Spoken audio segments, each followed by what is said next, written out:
Hi, my name is Emily Madill. I'm here with my happiness video where I read aloud my weekly featured article.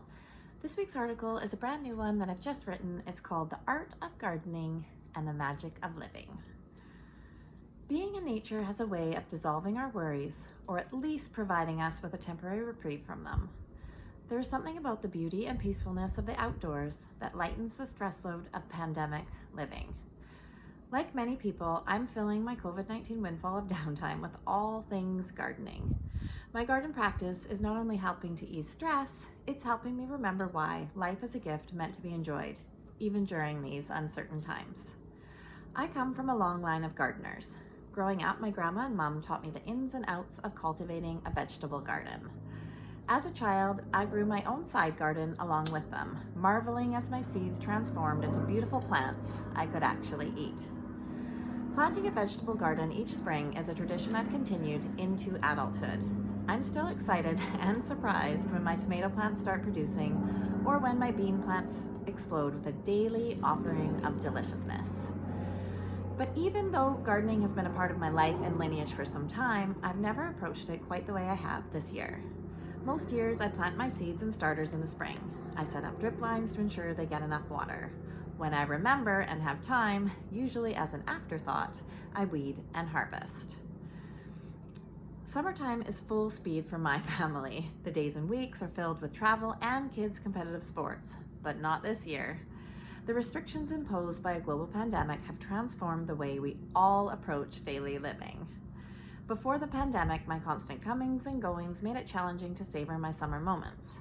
An unexpected effect of being mostly at home is the time and space to slow down and cherish the ride. Instead of planting a vegetable garden out of habit and sort of forgetting about it, I'm actually nurturing my tender shoots on a daily basis. In other words, I've been enjoying the process and art of gardening. This year's garden is not only providing my family with nutrient-rich food, it's also teaching me. It's a daily reminder of the magic of life. Right now, that reminder feels especially important. These are some of the lessons the art of gardening is teaching me about the magic of living. Number 1, planting. Each of us is a gardener of our own life. While the seeds we plant don't always grow into what we'd hoped, it's important to not give up on nurturing them. After all, we don't want the weeds to take over. Instead, we can brush ourselves off, regroup, and replant what we do want to grow in our lives. Knowing what we want is powerful. Spend time visualizing your dream garden, your dream life. Then put that in motion one seed, plant, and action at a time. Hold space for your garden to transform. Offer patience and stand in awe of what comes up each step of the way. Approach your life like you would tend to your ideal garden, with regular nurturing, patience, attention, and excitement. Number 2, weeding. In order to keep your garden vibrant and healthy, you have to remove the weeds that sap the energy and life force from your growing plants. Life is like that too. It may be uncomfortable to stand up and speak your truth to those who overstep, but maintaining healthy boundaries and weeding out your energy drains will make for a happy, vibrant life. Number 3, harvesting. I love everything to do with planting my garden, but in the past, I didn't put as much passion into the act of harvesting my crops. This same pattern has been true in my life. I'm quick to give and help others, and I'm really good at being productive, but I have a habit of being an overgiver and an overdoer.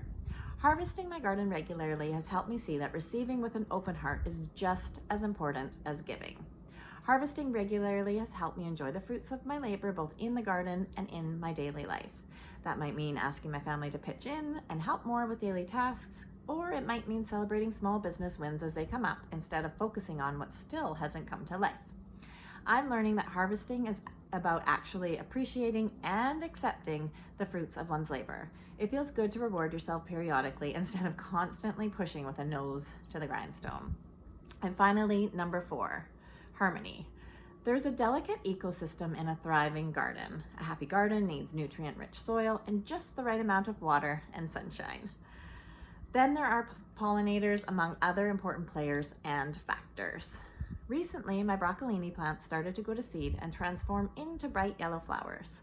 I was going to prune them back to make room for something else until I noticed the buzzing of a host of happy, plump bumblebees.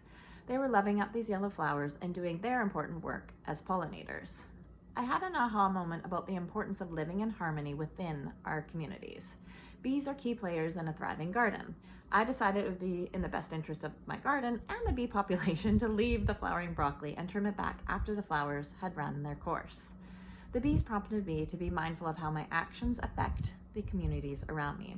The art of gardening has helped me understand we all play a necessary part in creating harmony within our communities. And it's easier than you think. Sometimes action is simply considering how your behavior affects others or making minor adjustments for the greater good of humanity. Happy gardening. So that is this week's article, a new one that I've just written called The Art of Gardening and the Magic of Living. And I will share a link below this video to the article in case you want to have a read through or if you want to share it out. It'll be up on my website, emilymadill.com, and I'll also share it out on Thrive Global. I'm honored to be one of Thrive Global's editors at large, so I share all of my writing up on thriveglobal.com, and I also send out a weekly happiness note every Thursday morning, and if you want to subscribe to receive those straight to your inbox, then I will include a link below this video on how you can do that.